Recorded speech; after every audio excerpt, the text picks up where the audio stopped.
Welcome to episode 4 of The Lower Shelf, where complex issues meet common sense answers. My name is Autumn Keeling, and I'll introduce each new episode. Today, Dr. John Shultz and Jacob Hanson are joined by Dr. Rick Wheeler, the CEO of Florida Baptist Financial Services. In this episode, they share valuable insights about financial and estate planning. Now, let's get into the episode. Well, hello, my name is John Shultz, and I get to serve as a pastor of First Baptist Church, McClenny in McClenny, Florida. And I want to welcome you to another episode of The Lower Shelf, where complex problems meet common sense answers. At least we hope they do. Co-hosting with me is Jacob Hanson. Jacob's our next-gen pastor. Over the last few episodes, we've been dealing with money and how to be as wise as we can be in handling it. I'm really excited to be able to have Rick Wheeler with us today. Rick is president and CEO of Florida Baptist Financial Services. Rick is a friend and a partner in the work, that's for sure. In fact, I think it was Rick who challenged me in the area of church planting. And I believe it was either Rick or Tommy Green, or maybe both of them, who shared with me about the possibilities of serving as an interim here at First Baptist Church, probably 2019 timeframe, 2019, 2020, somewhere along that line. So let's just jump right in. Rick, will you share with our listeners who you are and what Florida Baptist Financial Services does in their mission? Yeah, sure. Thank you. Thanks for having me. Good to be with you, John, Jacob, and be on the podcast. I'm a fourth-generation Florida native.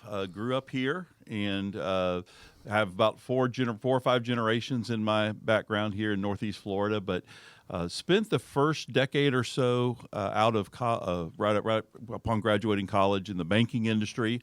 And then around the late 90s, I guess that's about 30 years ago, the Lord said, go to seminary. And so we packed up everything. Back in those days, online wasn't really much of an option. So we packed up everything, went to Louisville, Kentucky, did some time at seminary, and then the Lord brought us back to Florida. And for about the past 25 years or so, I've been in either church staff or in parachurch consulting world, both in terms of leadership development, pastoral leadership, strategy planning. And then in the last 5 or 6 years, kind of brought back that financial side of my background and serving as president and CEO of Florida Baptist Financial Services. We kind of go over under the moniker of Stewardship Simplified. And I loved what you said about trying to put things, on the bottom shelf there so that people can get them. That's what we try to do, because finances in our personal lives and in church life can be daunting. It can be challenging. Mm-hmm. And we don't want people to have to take their eye off their mission and their purpose and their calling because either they haven't stewarded well or there's a financial challenge that's distracting them from that. So we try to clear out that noise, simplify things on the financial side, help honor the Lord with our finances, and then people can pursue what God's called them to do. Now, in the church world, we do that primarily by coming alongside churches and families and helping provide financial solutions that bring kingdom impact and peace of mind. Mm-hmm. Now, there's a lot of services and a lot of ways we do that, but ultimately that's the value we're trying to bring, is to help kingdom people maximize their resources by following God's plan for their money. Oh, that's great. I know that you guys provide a lot of services. Mm-hmm. At the end of our podcast, I'll have you share with us how people can get a hold of you or get a hold of the work. I know that a lot of things are going on, a lot at the lower shelf level, mm-hmm. but you guys are involved in helping churches to be able to expand the work, loans, different things like that. You really do that people may not even know about at all. Yeah. That was why I was excited that you were able to come, because I think there's a lot that isn't known about what you guys do and the services you provide. Think with me about estate planning. Right. Is there a particular age where you think that people should be thinking about or do you think that people should be thinking about wills and estate planning, maybe even at an earlier age than what we currently think about it? Well, it's an adult kind of thing to do, because it's about stewarding assets that you own. Usually by the time somebody gets to be what we would consider a senior adult, they've made a lot of those decisions. So what I normally say is, if you have a mortgage, children, debt, you need an estate plan. Because an estate plan not only handles, a will and kind of what you want to have in your financial assets, but there's also part of that estate plan that is talking about guardianship for my children that might still be under my care, end-of-life documents such as a durable power of attorney or healthcare directives, things of that nature. So when we talk about an estate plan, what we're really talking about is stewarding all that God has put into our hands. And for most of us, the greatest act of stewardship and generosity will be when we graduate and go home to heaven. Yeah. So it's good to be a good steward, week to week, month to month with our paycheck and those kind of things. But what about the big picture? Are we honoring the Lord that way? Now, 60% of North American adults do not have an estate plan. So if you're looking out at a crowd of people, 100 or 200 people, think 60% of those adults do not have one. What that means is if they die without any sort of a plan, legally what that means is they die intestate, which means a judge is going to decide what happens to everything you own. Wow. The houses, the 401ks, the bank accounts, the golf clubs, the cars, boats, everything. And that may not go the way you want it to go. The other thing, probably even more importantly, though, is you haven't given the blessing to your family of what your wishes are. And even families that are healthy and get along well, you throw those kind of questions and those kind of situations into the mix, and it can cause unnecessary conflict, preventable conflict. Yeah. And so one of the great things about an estate plan, I love what Ron Blue says. He says, I like to do my giving while I'm living so I'm knowing where it's going. That's a good. And so we good. want to do that, but we also want to have a plan that says, one day when the Lord calls me home, this is what I believe would honor him the most with what he's entrusted me with. Yeah. And then you talk about, where you want things to go. We would always encourage, consider your church. This church has been a blessing to you. You've got married, you've cared for your loved ones. You've all these things that the church has come alongside in your life. Of course, you'd want to remember them in your estate plan.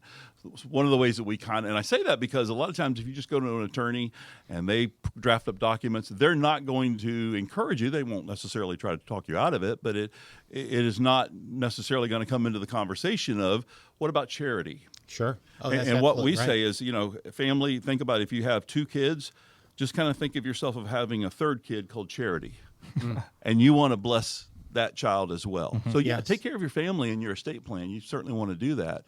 But also think about what would the Lord have me do through my estate plan. Yeah, I really think that is a cool thing because we really don't start thinking about it. I don't think until we get into our 40s, 50s, 60s. Right. Good way to break it down.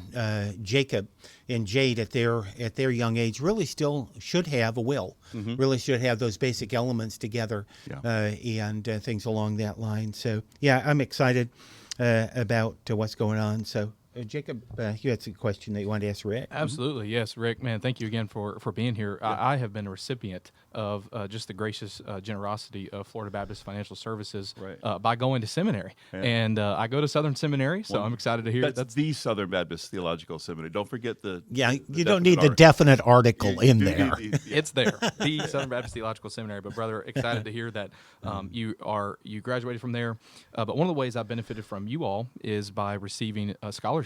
Funding to be able to go. Yeah. And so can you talk a little bit about how you resource pastors and those, particularly in Southern Baptist churches here in Florida, looking to expand that theological training? Yeah, let me speak broadly about our role in coming alongside mission causes, and then I'll zoom in on that. Sure. When I came to this organization about 6 years ago, we were doing a lot of incredible things, but I felt like there was more we could do out of our own operations. So if you know anything about a charitable foundation, we manage monies on behalf of churches and entities and families and by way of trust and other type of endowment accounts, scholarship accounts.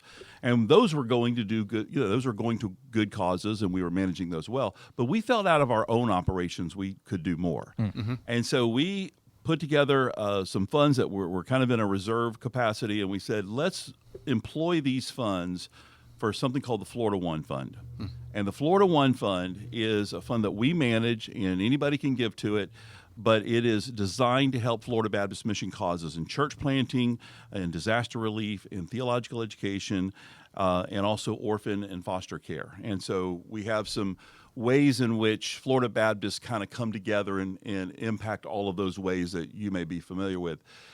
When it comes to the scholarship, Florida, we don't have a Southern Baptist seminary in Florida. a lot of states had a scholarship program for pastors, but yet Florida at that time did not have one. So I talked to our executive director, treasurer at the time of the Florida Baptist Convention, Tommy Green, and we came together and said, let's put together a scholarship that would help pastors and their immediate family members, and it would help them pursue education either at the Bible college level or seminary or even, doctoral studies if they want to pursue that. And they just have to be preparing for ministry. And so if you're an ordained pastor serving in a Florida Baptist church, pursuing a theological education, it's even better if it's Southern, because then you got the best, seminary education. Hallelujah. It's getting too deep. I know. You're going to cut me off anytime here, John. But it's always good when you can come alongside those pastors. So that started out, I think the first year we did about 60, which was wonderful. Now we're up to doing over 100 of those a year, and you can, as I'm sure you're aware, you can reapply as long as you're in the program and progressing. And so now we've seen, $300,000 or $400,000 of scholarships that have gone out to Florida Baptist pastors over the last 4 years. Wow. I will tell you, it was very exciting for me when I was on the board, and still am at the convention. I'm at the credentials committee and stuff like that. It's always exciting for me to be able to see you come up with a big check and be able to say that we're giving this to be able to further the work in the lives of others. That's cool stuff. Best part of my job, John, is I get to be the guy oftentimes that gets to hold the check up and say, here's what, but I'm just doing it on behalf of the generosity of Florida Baptist. Man. Yeah. That is good stuff. Rick, can you share with us just generally, and not in you could share specifically for quite a while, but generally the investment products that are offered to by Florida Baptist Financial Services? Sure. Well, let me tell you how we're organized. So we have really three corporations. We have the foundation, which was started way back in 1947. Wow. And it was started to help entities and churches and families give charitably, and then we manage those funds, whether it be a scholarship fund, an endowment fund. Some churches, have a cemetery fund or things like these are long-term, usually endowed dollars. So we're not like Guidestone or Merrill Lynch or somebody where just anybody can open up an investment account. That's not what we do. We do institutional investing and long-term investing. Yep. So we manage those monies through the charitable foundation, and then they make a distribution every year back out to whatever mission cause it's designed to benefit. So that began way back in 1947. We're still doing that today. So if somebody walks here to the church office and they say, we want to gift some stock, or I have a boat, or I have some land, or a non-cash asset that they want to give to the church, we can help liquidate and facilitate that charitable gift. Wow. So we do all kinds of charitable. We're going to be talking. Yeah, all right. We have some. Good. Yeah, that's really what we were originally set up to do. Yeah. Back about 35 years ago, we also saw the need across the state of Florida. I say we, the people before me who were in this role, saw the need that Florida Baptist churches needed access to capital to buy property, build buildings, refinance, basic real estate development. Real estate in Florida is not getting any cheaper, and construction's not getting any cheaper. And it was a reach back then. It's even more of a reach now. So we try to step in through providing commercial real estate loans to buy property and build buildings. Today, that fund has grown from zero in the 90s to over $260 million in assets.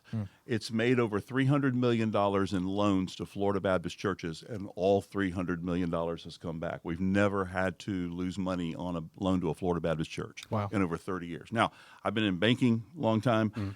Not many banks can say that they didn't take a loss. So we do the charitable gifts, manage the monies on behalf of churches and entities, help facilitate those non-cash gifts. We invest those assets. And there's a whole nother podcast we could do sometime about the way we steward those monies for impact. So when we invest, every time you make an investment decision, it's an impact decision. You're giving capital to somebody else and then wanting to get a return. Well, who you give that capital to matters. And if you just throw it into a mutual fund, you might be funding things and putting capital in people's hands that you wouldn't want to have that capital. Yeah, I get it. People that would promote things that we would not want to be promoted biblically. So there's a whole nother conversation about how we invest those dollars, but we've been doing that for over 80 years.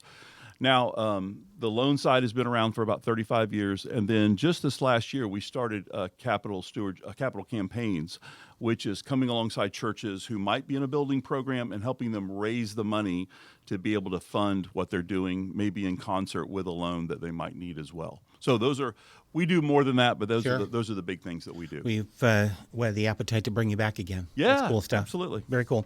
I'd like to bring you guys, you or your team out to share with our people. I've talked to you about this before, and maybe do a workshop after that. What would that look like? Yeah. So normally, depending on kind of the rhythm, every church kind of has its way that it does conversations like this, whether it's, after church on Sunday morning or a Wednesday night or however that works. We come in, and it's usually an hour to hour and a half workshop. And when we're talking about estate planning, we kind of talk about all the options. I mentioned earlier, you could choose to do nothing and not have an estate plan, and that's what's going to happen if you choose that. Or, is it a will? Is it a trust? Is it, there are many different ways you can look at it. So we talk about those different options in a kind of an education. Now, I'm not an attorney. I don't play one on TV. And I didn't sleep in a Holiday Inn last night. But we can have that conversation in an educational way and help people know what the legalities are.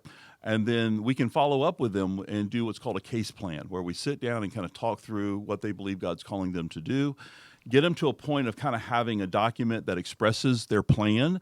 And then we have several different ways to either get with a Christian attorney or another process for getting the actual documents created to put your plan into action. That's cool. Mm-hmm. Yeah, I really think that would benefit a lot of our people, regardless of their age. Right. To be able to have their intentions directed on paper on purpose. Yeah, a couple things on that too. If they say generally, so I did a will 20 years ago, do I need? Probably do. If any big life changes happen, you married, you got divorced, you've had kids, your kids are out of the house, or financially you had a home, you bought a home, you sold a home, all this kind of, you probably should update your will. Also, if you moved here, and a lot of our people, are not native to here, they move in from other places. Mm-hmm. But if you had a will, say, in another state, it is not valid in the state of Florida. Wills are individual specific, so a married couple need one for the husband and one for the wife, and they are state specific. So if I've had one in Georgia, Tennessee, Alabama, somewhere else, you need to have one that's prepared here in Florida. Wow. I don't know if I knew that or not. I knew that Pam and I had a will that we got several years ago. We need to get it renewed. Yep. I did not know that if you went from state to state, there was no reciprocity to that. That's right. Yeah. Yeah. It's state law that governs those things. So it's not that it would be completely invalid, but it would not have.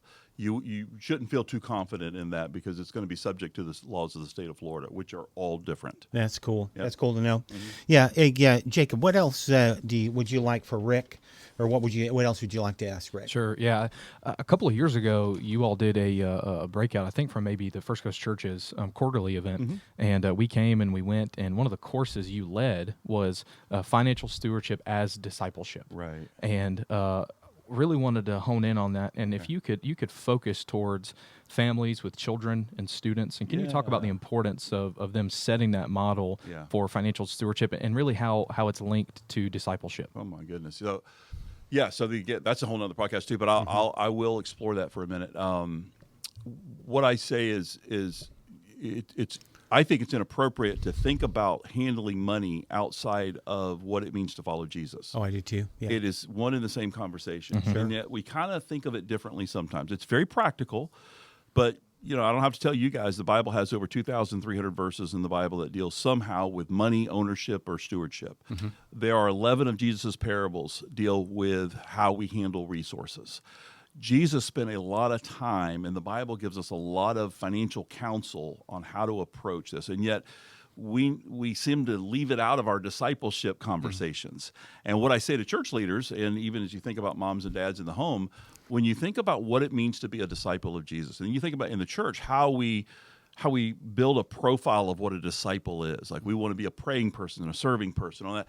Don't leave out the generosity and stewardship component of that, because it's not over here off to the side. It is central to the teachings of Jesus and how we honor the Lord with our finances. Mm-hmm. So that would be biblically the first thing I would say.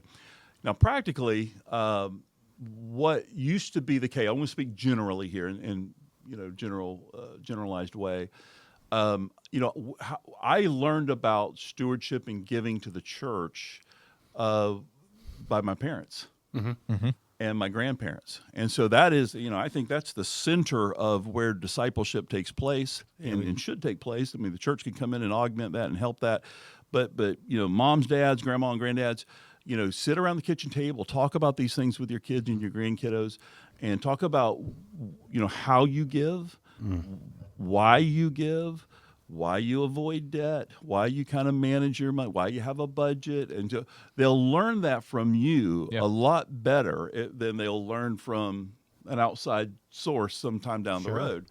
And by the way, we're also working against a lot of messaging from the world that's trying to disciple our kids and grandkids towards the world's way of thinking about money. Sure. And so it's not a neutral ground out there. We have an enemy, and that enemy has a message about money. Here's the message: get all you can all you get, and sit on your can. That's what the devil says about money. Sure. And all the while, when we're following Jesus, he's a giver. Yeah. And so we have a very countercultural model of what it looks like to follow Jesus with our money, and we've got to bring those conversations and make them normal at the kitchen table and in the Sunday school class and in the pulpit and in all the ways in which we're having conversations about following the Lord. Yeah, I agree 100%. We've been spending the last 3 weeks really trying to contextualize this into the family because we really believe that if parents have a different worldview when it comes to handling money that they're communicating to their children, it really creates a dilemma. Well, we get, I think I understand why that would be sometimes. So either we feel like we don't understand it as well as we would like to. So, learn, study, listen to podcasts, do whatever you need to do. The other is, we all have our own scars in life of things I could write the multi-volume set of dumb things I've done with money. And so don't be afraid to talk about those as well as learning lessons, cautionary tales. Yeah. So I would say you don't think you have to have it all figured out and be perfect in this area of your life, but who are they going to learn it from if they don't learn it from you? Oh, yeah. So even if it's hey, boy, if I were to do it over again, I would have done it this way. Yeah. But don't shy away from those conversations. Yeah. I'll often say I'm a step away from stupid. You're a whole step away. Just a step away. Yeah. Rick, I want to thank you not only for coming out to the church, but sharing with our listeners. Let me ask you, if you were to share, that someone could come by the office and stuff like that, how would they reach out to you guys? Yeah, we serve, 2,800 churches all over the state of Florida. And so the best way to reach out to us is probably through our website. It's floridabaptist.org. And on there, you'll have everything to contact us, get follow-up. It's kind of broken down by the different products and services that we offer, but there's real easy ways to click on there and kind of what we call a call to action, but there's a way to peg us and say, hey, can you follow up with me? So that's probably the best way, floridabaptist.org. Good. Jacob, do you have something else? No, brother, I know we're close on time. Thank you, Rick, for being here, man. My pleasure. Conversation. Thanks, guys. Thank you so much for being here. This is informative, a lot of fun. I believe that what we're able to do in things like this is to be able to kind of break down some walls for people in these areas, give information out. And as we try to take complex issues and really make them with easy to understand answers. And I think this has been another one of those times to be able to do it. But I want to thank you for coming. And I look forward maybe to another podcast that we can do together, and also scheduling a time for you all to come out and share with us and share with us on how we can build a better future that's directed by us and the resources that God has entrusted to us. Amen. Honored to do it. Thank you so much. Thanks, guys. And I want to thank you all for joining us, and hope you'll come back for another episode of The Lower Shelf. We hope that today's episode has encouraged you in your walk with Christ. The Lower Shelf is a ministry of First Baptist Church of McClenny. To learn more about First Baptist Church of McClenny, visit fbcmac.com, and you can also follow our ministry on Facebook and Instagram. Be sure to subscribe so that you don't miss an episode. Thanks for spending time with us on The Lower Shelf.